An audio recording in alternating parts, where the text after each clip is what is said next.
ఇదిగో మీసాలైన నువ్వు వస్తేనే నేను వెళ్తాను అని చంటి పిలుస్తూ ఉంటాడు. కేశవ మాట విని మీసాలైన అంటాడు అని చెప్పేసి అట్లా చూస్తూ ఉంటాడు. ఇక ఫన్నీగా ఉంటుంది.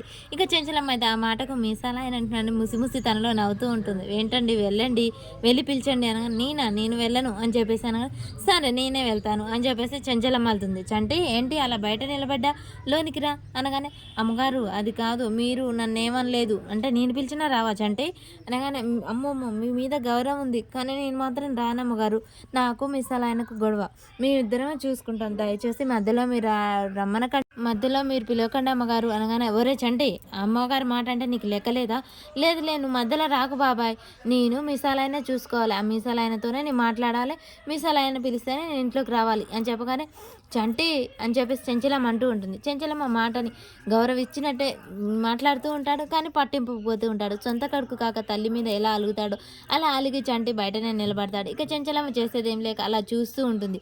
చంటి నేను చెప్పినా కూడా రావా, ఆ మీసాలయంతో నిన్నెవరు తిట్టారని కాదు, నీ పిలిచింది ఎవరు అనేది ఆలోచించు, నువ్వు వస్తావా రావా అనగానే అమ్మగారు అది కాదు, ఓ మిసాలైనా నువ్వు తొందరగా రా లేకుంటే నేను ఇట్టించిటే వెళ్ళిపోతాను, వస్తావా రావా అని చెప్పేసి పిలుస్తూ ఉంటాడు. కేశవ వెళ్ళడానికి మొక్కుపట్టపడి అక్కడే చూస్తూ ఉంటాడు. మామయ్య గారు అని సింధూర వస్తుంది. ఏంటమ్మా అసలు తప్పు నాదే, గదిలో నుంచి నేను రాకుండా ఉంటే చంటి నాతో మాట్లాడేవాడు కాదు అని నేను చేసిన తప్పుకు ఇంకొకరు బాధపడితే నేను సంతోషంగా ఉండలేను మావయ్య గారు, వెళ్ళి చంటిది ఏం తప్పు లేదు మావయ్య గారు పిలిచండి అని చెప్పేసి పిలుస్తూ ఉంటాడు.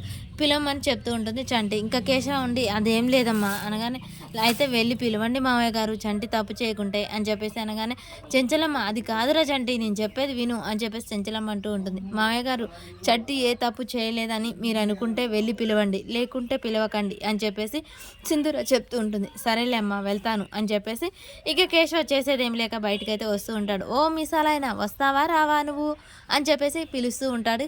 ఇక చంటి ఆగకుండా ఆ మాట వినగానే కేశవ బయటకు వచ్చి ఏంటి చెంచలమ్మ రాడంటున్నానా అనగానే అమ్మగారు నాతో మాట్లాడంటున్నా అయ్యగారు అని చెప్పేసి అన్నారు. ఏంటి మీ ఇద్దరికి నేను ఎలా కనిపిస్తున్నాను, నేనేమన్నా మధ్యవర్తిలా కనిపిస్తున్నానా, నన్ను అడుగుతున్నారేంటి మీరు అని చెప్పేసి అనగానే సరేలే సింధూరా లోనికి రమ్మను వాన్ని అని చెప్పేసి అంటాడు.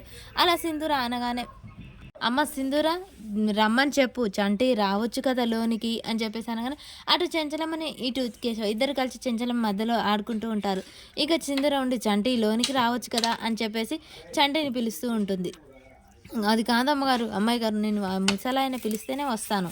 ఏంటమ్మా సింధూర ఇంకా మేము పిలిస్తేనే వస్తాడా లేకుంటే రాడా అని చెప్పేసి అలా ఇద్దరు చెంచలమ్మని మధ్యలో పెట్టి అవి మీసాలని పిలిచాలని చంటిని నేను పిలవను నువ్వే పిలిచాలని మీసాలని అలా ఇద్దరు అయితే చాలా ఫన్నీగా గొడవ చేస్తుంటారు. రేపటి ఎపిసోడ్లో ఏం జరుగుతుందో తెలుసుకుందాం. ఇక చెంచలమ్మకు చదువు కోసమని పూజ చేపిస్తూ ఉంటారు. చెంచలమ్మ చేత ఓం రాపియాలి అని చెప్పగానే చెంచలమ్మ కంగారు పడుతూ ఉంటుంది. అత్తమ్మ నేను రాపిస్తాను పటు అని చెప్పేసి బియ్యంలో ఓం నమ శివాయ అని రాపిస్తూ ఉంటుంది చెంచలమ్మ. సింధూర అయితే తన కన్న కూతురికి ఎలా అన్నప్రసన్న చేస్తారు ఆ రోజు అలా చెంచలమ్మ చేత అయితే అలా ఓం అని రాపిస్తూ ఉంటుంది. చెంచలమ్మ చాలా ప్రేమగా సింధూర వైపు చూస్తూ ఉంటుంది. సింధూరే కన్న తల్లిలా చెంచలమ్మ చేయి పట్టుకొని రాపిస్తూ ఉంటుంది. అలా వాళ్ళిద్దరు ప్రేమను చూసి ఇంట్లో వాళ్ళంతా కుళ్ళుకుంటూ ఉంటారు. మరి చెంచలమ్మ చదువుకొని ఇక వీళ్ళందరికీ బుద్ధి చెప్తుంది.